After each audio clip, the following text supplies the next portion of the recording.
Welcome to the Dave Pamah Show, the podcast that revives, restores, and awakens your innermost capabilities. You have the training and the talent to succeed, but do you have the guts to fail? I love what I do.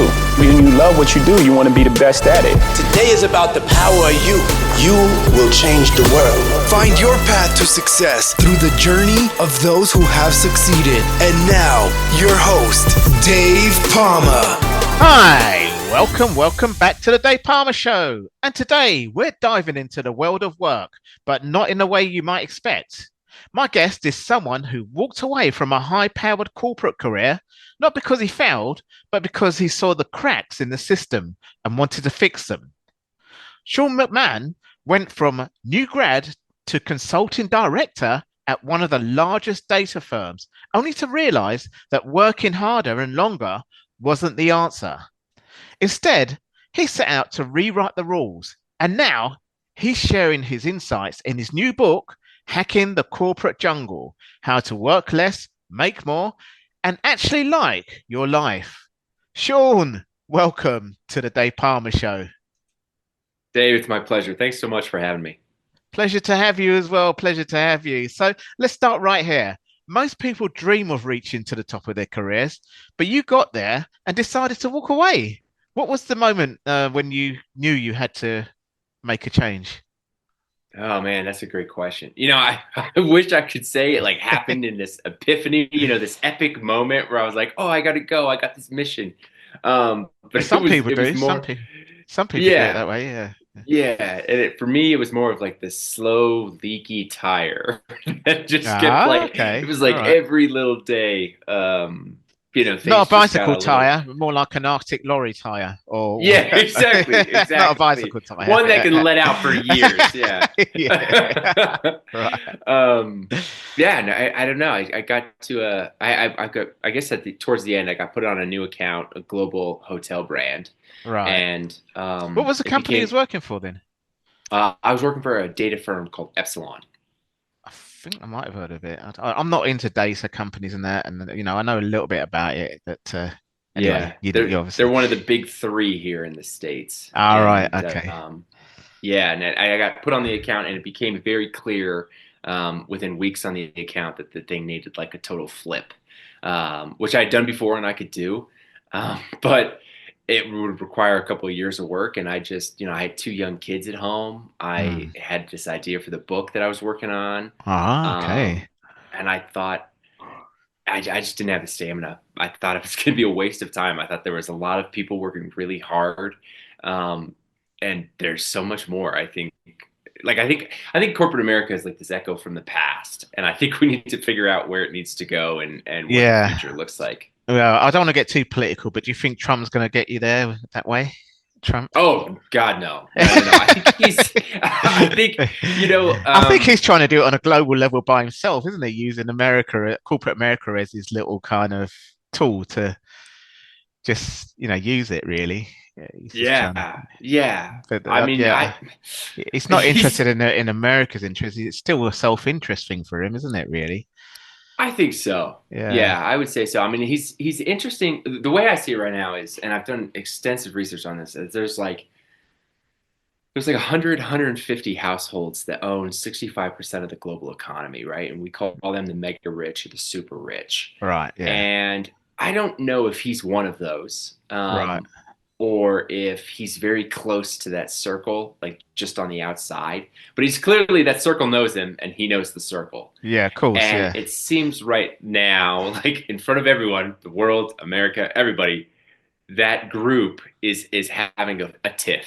They're having a fight in front of all of us. And I think it's, I think the news, the news I've seen both locally and globally is doing a really good job of like keeping everyone fighting with each other and like angry at each other. But to me, it's just, I'm just kind of waiting for my neighbors, everyone to wake up and be like, guys, like these super wealthy people are having a fight in front of us. And as they're doing it, we can notice that they all have way too much power and are kind of children. maybe we should take back our world. I don't know. That's just yeah. I know. I have too much time to read and write. But it's too obvious, and he's sort of saying, I think I now can take over all the kind of gas and energy systems in Ukraine. I can, I can take over Canada. It's going to belong to us. I mean, Mark Carney, by the way, who's now the new prime minister, who Trump was called governor. When we did Brexit and left the European Union, Mark Carney was in charge of the Bank of England, which is like your central bank in America. What's it called? Federal Reserve. Yeah, Federal Reserve. Yep. So he's going to have a hard time wrestling with Mark Carney. He's actually a Canadian, but he just worked for the Bank of England, So it's quite interesting times, actually. I mean, Trump really he doesn't mince his words, but people won't agree with him, but he still doesn't mince his words. He'll say what he wants to do, which is quite good, really, because people say, you've just laid your cards on the table. That's not poker. It's like, but anyway, let's go back to you and your two kids at home and, thinking of the book as an idea to write and that, because we digressed there a bit, didn't we? Yeah, it was a good digression. I'm all for digressions. Sorry, I've got a politics degree, so I had to throw that in really somehow, Hey, I think that's how parties get started. You want to talk about politics? We get into religion next, and then we'll end with sex, and we'll call it a day. Better not. Not on this podcast. Probably when you say sex, it might have to cut it loose there. Oh man, sorry. There might be some under 15s listening. You never know. Yeah, good call, I don't completely block it. Anyway, so you was talking about houses, and that's why I talked about. But you were speaking about corporate America and the certain amount of billions, and you don't know if Trump's there yet in it. That's why we went on to Trump. You wasn't sure if he was part of that. Yeah, so that's where you got up to. And so these super mega wealthy or super rich, right? They essentially own the world, and they can heavily influence it, and you see it as them corrupting democracies and other things. But I saw it as one of those mega wealthy billionaires and his holding company came and actually bought the data firm, the multi-million-dollar data firm that I was working for, and I wouldn't say life got worse, but I with COVID and everything and my kids at home, I started paying attention to everything that was happening, and a lot of money changed hands, right? And me and my coworkers, none of us got any of it. And for those of you who don't know, when a company buys another company, right, they're essentially paying for future work. And there's like a multiple depending on the firm and the type of industry you're in, but that multiple can range from like 3 to 8, right? So if you have a $100 million yearly revenue, that multiple of 4 says that's what you get in the data industry, for example, is you pay $400 million for that company that just made $100 million last year. And so I think that the tune that Epsilon sold for was like $4.5 billion.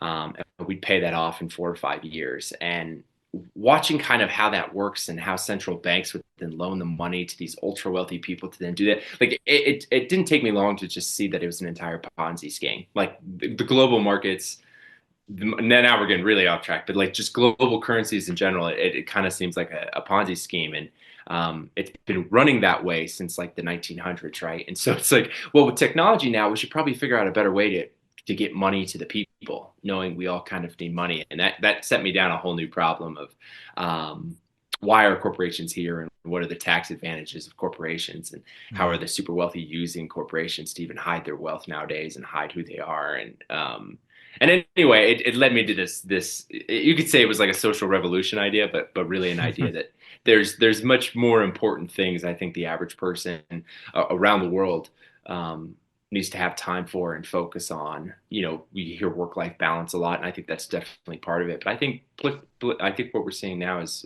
political activism and understanding how central banks work, to your earlier point, and just how. So we didn't digress. Kind of, it's all related. It's all related.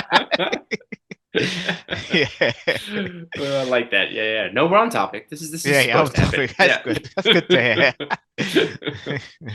Yeah, you'd have been good to have one of our little debate seminars. Talk about it. It feels like I'm doing that actually. Back to school again. No. Yeah. Well, that's a great point. The more I went down this rabbit hole, the more I realized like we don't learn any of this, and that's kind of weird too. Like, how do we not learn how our global economy works or how money moves? Like that seems like a core fundamental aspect of how life works for everyone, and we don't really receive that education. At least I didn't. Yeah. But there's so much to be educated on. You don't really, every professional don't get educated in every single thing. They're just getting their specialized area in anything related to it, that area. Not every single thing on the planet, really. Of course, politics is life. It's you can't miss that. Somehow you're going to be involved with it. Even young children are. We need. I mean, for example, they're banning under 16s in Australia from online stuff, or banning TikTok. Young kids are going to be involved with that. Things like that. But and anyway, all right. Let's move on to something else now. In your book, you talk about hacking the corporate system and reshaping how we work. So, can you share a practical step or first step someone can take to start working less but accomplishing more? Yeah, absolutely. So number one, I think the bulk of the book, right, is about effective time management. And what I found doing research and then experiments in my own career is we all have what I call peak time, which is 1 to 3 hours a day of when you're sharpest, you're most rested, and you're most creative. Yeah, it's a bit like the circadian rhythm, isn't it? Really, like that. Exactly. Yeah, it's like some people say, I'm not a morning person, but they don't realize it's what the body's rhythm. Everyone has their own unique rhythm with that. But anyway, exactly. Yeah. No more digression. You're exactly on it, Dave. Jump in, digress anytime you want. All right. No, you're exactly on it. So because of that circadian rhythm that we have every day, you have this 3 hours of, perfect time or peak time, assuming you get rest and, you're not all hyped up on cocaine and sorry, 15, I'm thinking 15. This is PG. Keep it PG, please. So yeah, 3 hours of peak time, Dave. Yeah. And the step one to answer your question is identify when that peak time is. And then it's just all about how you're slicing up that peak time to do the things that really matter.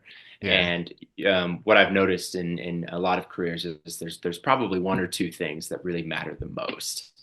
And if you do those things during those 3 hours of peak time, you're going to get unbelievably ahead of everyone else, and really start honing it. And what this exercise is also going to do is it's going to hone in on what your core function really is in a company and help you better understand how the industry works, how your company works, and what's really important, which will set you up really well to identify better opportunities. What it'll also do is, if you're thinking about how we're slicing these 3 hours, you can do the one or two really important things that you identify that day needs to get done for your career.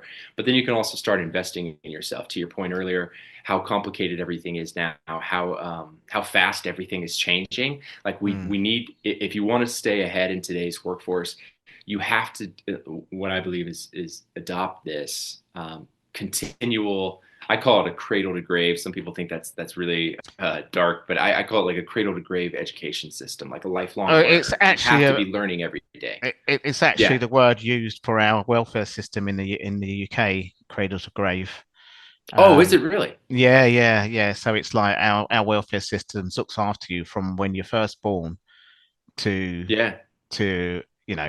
actually dying. Well, supposedly now, but when it first got born in 1948, when they implemented something called the Beveridge Report, they made the hospital free healthcare, so universal healthcare, and then there was a benefit system. So it was a safety net, really, and it looked after when you was literally first born.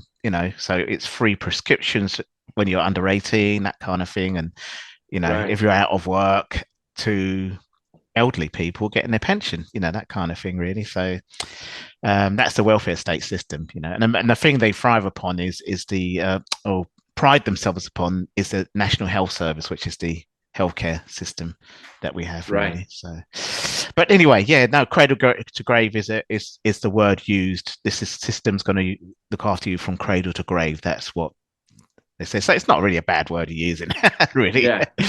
No, I love that. Yeah. So we need to be educating. We need to be educating ourselves and spending time every day learning something new. Because in a couple of years, like studies are showing now, depending on what industry you're in, it's either going to be done by AI, if you believe that. That's what right. today is going to be outdated. Yeah, of And course, yeah. yeah, It's actually going to probably be. It's a bit like when mobile phones first came out. It's like, well, what are you doing with that brick phone? You know, it's like we're using kind of, you see what I mean? It's like there's VRs now that looks like bricks. That's what you should be using for a brick, you know, a VR headset, not a brick phone, that kind of thing, you know. So, and that's what no, exactly. AI is going to be like that. It's going to be, well, I've got my own robot doing everything, you know. I don't know why you're still tapping in Chat GPT for, you know, that sort of thing, really. But yeah, anyway, No, exactly. that's the Well future, said. really. Yeah.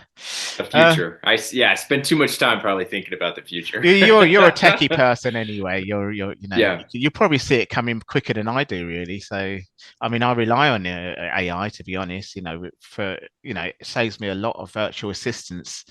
Probably Yeah. doing things wrong as well sometimes. No, that's not the way I wanted it. You can quickly just curse Chat GPT or whatever you're using. I've got an editing tool as well, and say, no, Yeah. that's not how I wanted it. Blah, blah, blah. The editing tool is brilliant. You know, you just do it and then that's it. It comes out all trimmed and cuts out everything that's not supposed to be there and things like that. Probably not Yeah. the sex and cocaine bit, but you know, anyway. You know what I mean. Still got to do some little mastering afterwards. No, don't worry. I'll Yeah. leave it. I'll leave it in there. Everybody knows. Everybody knows it's not that bad. Don't worry.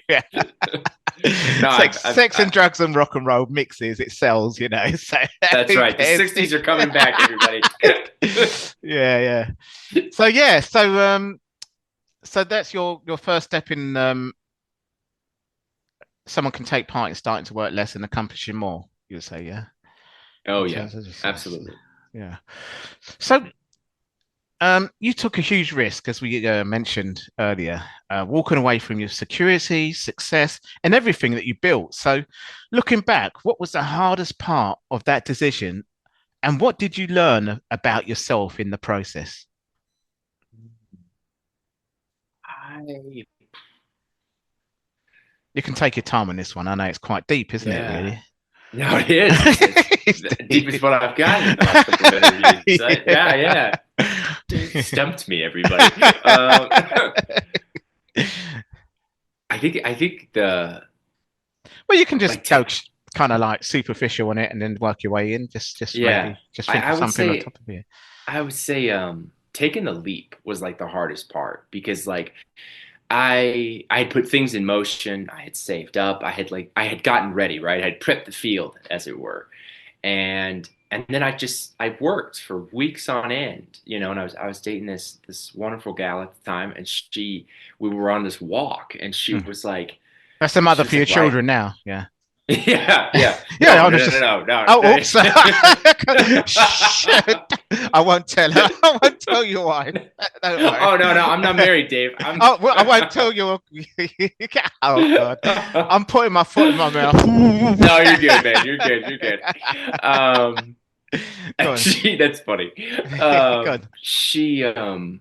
Yeah, and she just kind of explained some of her life, and she had a much harder life than I did, and it really put into perspective like how much what a wimp I was being, right? How scared I was being, and how much the human spirit can endure. I mean, she was a single like teen mom, and she just like walking me through how she survived, and now she works for a prominent coffee brand, and does so much for them. And it was inspiring to hear her story and get to know her and spend those months with her, and it showed me that like I think you like you hear that saying all the time, right? You know, like we're all gonna die, and I don't think many people embrace that in their day to day lives. But I think that really hit me at some point where it was like, I think one day my kids are gonna grow up and they're gonna ask me what I did to help usher in the future, help make it better, or if I tried to stop whatever bad waves we think are coming collectively, and I wanted to be able to answer that question in at least simple form of I tried. I did the best I could. I really did try. Yeah. So I guess to answer your question, like the hardest part was I leaping, and then after I leapt, that's when all those emotions hit you, and you realize like how scared you really are, and how I don't Well, know it's it's a much. huge thing. I mean, you probably already Yeah. checked on my little background a bit. Most podcast guests do. Like, who's this podcaster trying to like ask me these personal questions? Like, I better find out before I talk to them. But you obviously didn't know that I used to be a firefighter. Probably, Yeah. Yeah. all of my audience do. So the thing is, if I'd have left, I mean, it's really scary, but some firefighters do. But then they've kind of, we do this thing called moonlighting, which is you have a little job on the side because we get so many days off. And so they've managed to, build up a building company or a fire security company or something like that, consultancy or whatever. And sometimes they might leave early because of it, Yeah. And but you didn't do that, did you? You didn't have anything built up and just left just like that, did you? Only Yeah. very few people would do that in the profession I was in, really. Yeah. So that's quite Yeah. interesting. I've had people. Well, yeah, I've had people like my dad. When I told my dad, he was very old. He's a boomer, very old school, like very like Okay. I don't know why you'd ever quit this great high paying job at a great company. Like you had it made. You were That's so like a young. movie Like now. oh yeah, I mean flat out. He just like he was yelling at me one day. He called me stupid. He was like, "You're Oh just yeah, so yeah, stupid." Like I just and he walks out of the yeah, room yeah, and then he yeah, comes back in and he's like, "You're not stupid. That's not what I yeah, mean. I yeah, just mean your actions. You're being stupid." And I don't know. I think it's kind of it's one of those moments, right, where you take the red pill, right, or the red pill or the blue pill. Do you want to go back to bed, Morpheus, or do you want to wake back up? And I took the red pill. Like I saw, like yeah, our economy it's outdated, and how we manage our time is ridiculous. I mean, we have so yeah, much technology now, so much has changed, and we haven't really changed how we work, how intellectual property and how ideas transfer. I don't know. I think the way I see it, you referenced Trump earlier, is I see like this old elite guard still trying to hold on to the way things were, yeah, yeah. and the cat's out of the bag. Like things are changing, and I had to figure out Things how to are. get on the edge of those things changing. I had to figure out, yeah, what to do next. Yeah. There's a brighter future out there for me. No, absolutely. So, I mean, obviously, you did take the leap, and it's something you managed to sort of cope with. I think that you wouldn't be the only one with those feelings anyway, to be honest. But Yeah. what did you learn about yourself in the process anyway?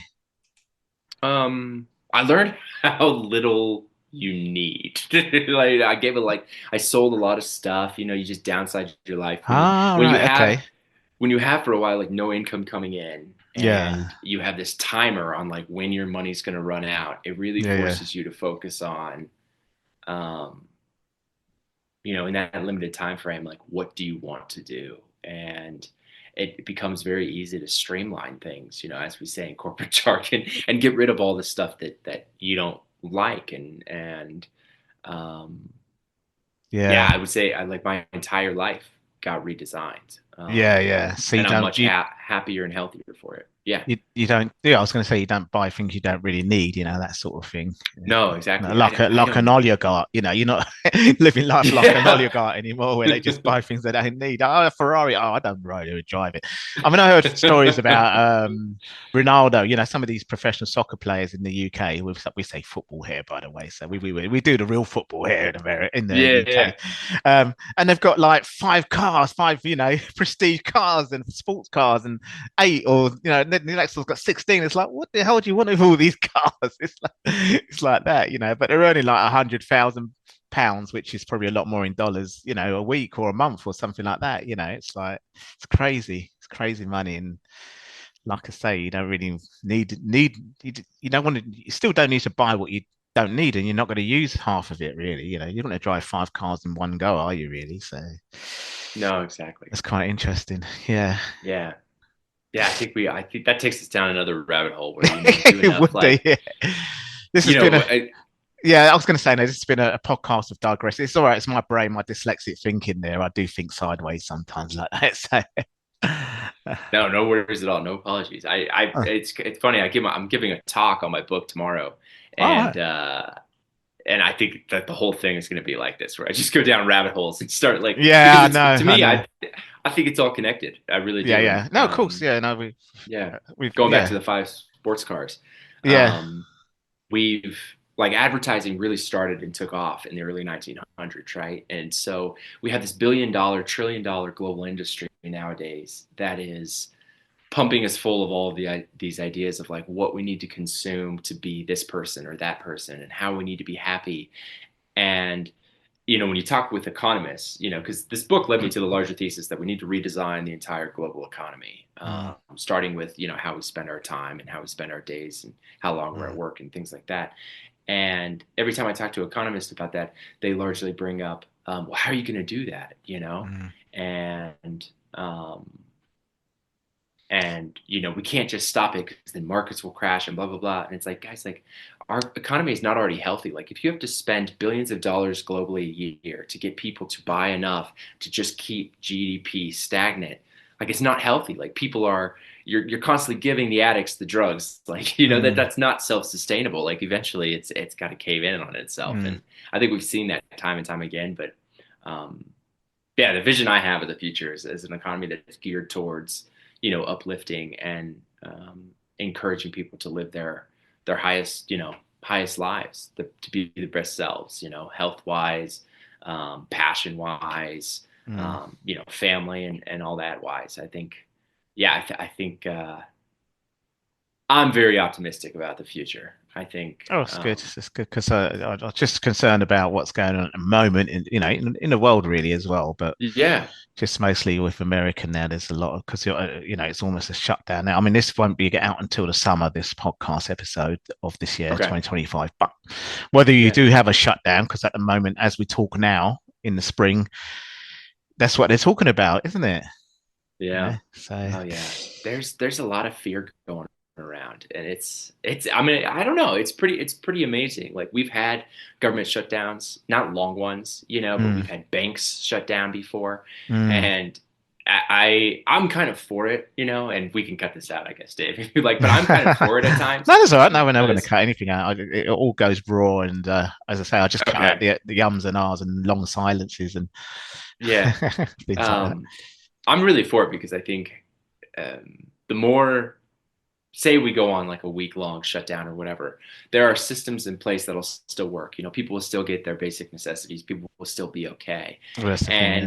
When you start to let that all settle and the dust settle and start to pay attention to how these, say these bankers or these government officials didn't come in for this last week, I hope we start to ask the question of, well, if things didn't like break down, do we need them, or do we need them that much at that rate, and do we need to spend that much money? And I think those are like the larger questions. I think going back to advertising and the news cycle and all that, I think there's a lot of information about how much we need, these political elites, these incredibly wealthy elites, and I think the way I see it is it's kind of hysterical that they think we need them, or that we think we need them.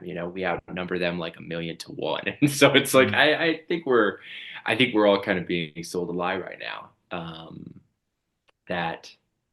I hope people start to wake up from, I think the people I'm talking to are waking up from it, and we're all trying to just figure out how to fix it and keep people kind of through the rocky times, keep people sane and calm through the rocky times. Because I do think more rockier times, bumpier times, are ahead before they get better. Yeah, no, that's what I was thinking as well, actually. But anyway, Sean, this has been an eye-opening conversation. I think a lot of people listening right now are rethinking how they approach work and life. So before we wrap up, where can people find your book and learn more about your work? You can find my book on my website. That's SeanMcMann.com. You can also find it on all the major publishers, distributors, right? Amazon, iBooks, Barnes and Noble, Kindle. It's out there. And you can find me at my website. Drop me a line. Always love to hear from Dave's listeners. And you probably 10 times it with the juicy conversations we've had. But no, joking. Yeah. But this summer, if my TikTok or I don't really go on, but if my Instagram starts lighting up with people like, I can't believe you said that, I'm like, okay, the show is aired. It's all right. Anything goes there. Don't worry. All right. Well, Sean, thanks a lot anyway for coming on the show and sharing your story and your book with my audience today. Thanks for having me, Dave. It's been great. That's all for this episode. Thanks for listening, and remember, if you want to support what we do, then share, subscribe, and leave a review over on Apple Podcasts, or head over to my website, davepalmer.com, and click on Rate Show. Well, that's all for now, but I'll see you in the next episode of The Dave Pamah Show. Follow us on Facebook, Twitter, and Instagram.